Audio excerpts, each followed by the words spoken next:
আসসালামু আলাইকুম রহমতুল্লাহি ওবরকাতু। বন্ধুরা, আপনারা দেখতে পারতেছেন হযরত শাহ সুফি বশর শাহ রাদিয়াল্লাহু মাজার শরীফ এবং জামে মসজিদ। আজকে আমরা আমাদের এলাকায় প্রতিদিনের ন্যায় বিভিন্ন জায়গায় আমরা ঘুরতে বের হই। এরকম আজকেও বাইর হলাম। আসার সময় আমরা দেখলাম একটা মসজিদ। ওই সময় আসরের নামাজের সময় হলো। আমরা যখন নামাজ পড়তে গেলাম, মসজিদটা দেখে মনটা জুড়ে গেছে। আপনারা দেখতে পারবেন মসজিদের ভিতরের দৃশ্যগুলো অসাধারণ। আর মসজিদের যে আঙিনাটা অনেক সুন্দর। আলহামদুলিল্লাহ, এই মসজিদটা যারা নির্মাণ করছেন তাদের আল্লাহ কবুল করুক।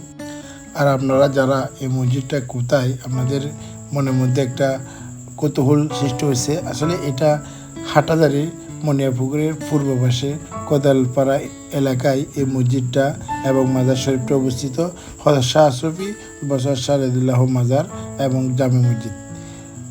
আপনারা দেখতে পারতেছেন এলাকায় আঙ্গিনাটা অসাধারণ সুন্দর এবং মসজিদের ভিতরের দৃশ্যগুলো আপনাদেরকে দেখাবো। সত্যি অসাধারণ সুন্দর। আপনারা দেখতে পারতেছেন মসজিদের ভিতরের দৃশ্যগুলো মাশাআল্লাহ, সুবহানাল্লাহ, আলহামদুলিল্লাহ। এবং মসজিদের বাহিরের দৃশ্যগুলো যে আঙ্গিনাটা অসাধারণ সুন্দর। আলহামদুলিল্লাহ, আলহামদুলিল্লাহ। আমাদের এলাকায় এত সুন্দর একটা মসজিদ এবং মাজার যে এরিয়াটা আছে, অনেকে হয়তো সময়ের অভাবে আসে না। যারা যারা সময় হয় আপনারা একটু এসে দেখে যাবেন এই এলাকার মসজিদ এবং মাজার শরীফ জিয়ারত করবেন। আসলে মনটা জুড়ে যাবে, মনের শান্তি আসবে।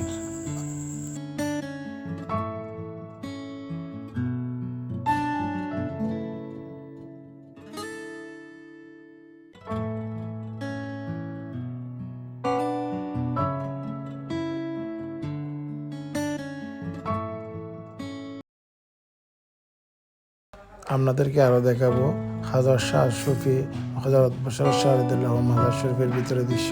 আপনার এখানে অবাক করা বিষয় হচ্ছে এই মাজার শরীফের নেই কোনো একদম উত্তেজনা। মানুষ এখানে জিয়ারত করে, মসজিদের নামাজ পড়ে। কোনো কৌতূহল, কোনো হইচই, কোনো গাড়ির সাউন্ড, কোনো মানুষের অতিরঞ্জিত কোনো কিচ্ছু নেই। সবচেয়ে দেখি জিনিসটা ভালো লাগছে, একদম নিরিবিলি মাজার শরীফটা। আল্লাহ এই অলির উসিলা আমাদের সবাইকে সুস্থ রাখুক, ভালো রাখুক। এবং আপনাদেরকে এই মসজিদের পাশাপাশি আরও কিছু দৃশ্য দেখাবো। আসুন দেখতে। মাজার থেকে বাইর হয়ে আপনারা আরও দেখতে পারবেন মাজারের পূর্ব পাশে হালদা নদী অবস্থিত। হালদা নদীর যে দৃশ্যগুলো দুই পাশে অনেক অসাধারণ সুন্দর। আপনারা এসে সাথে এটাও উপভোগ করতে পারবেন। এবং কিছু দূর গেলে পেশকাহাট দিয়ে গুমান বন্দর সড়ক যেটা আছে, অসাধারণ একটা ভিউ, ওটা উপভোগ করতে পারবেন। এই সড়কের দুই পাশে অসাধারণ ভিউ আপনারা এসে দেখতে পারেন এবং যে প্রাকৃতিক যে সৌন্দর্যগুলো উপভোগ করতে পারেন। সবাই ভালো থাকবেন, সুস্থ থাকবেন, এই দোয়া কামনা করে আজকের মতো ভিডিও শেষ করছি।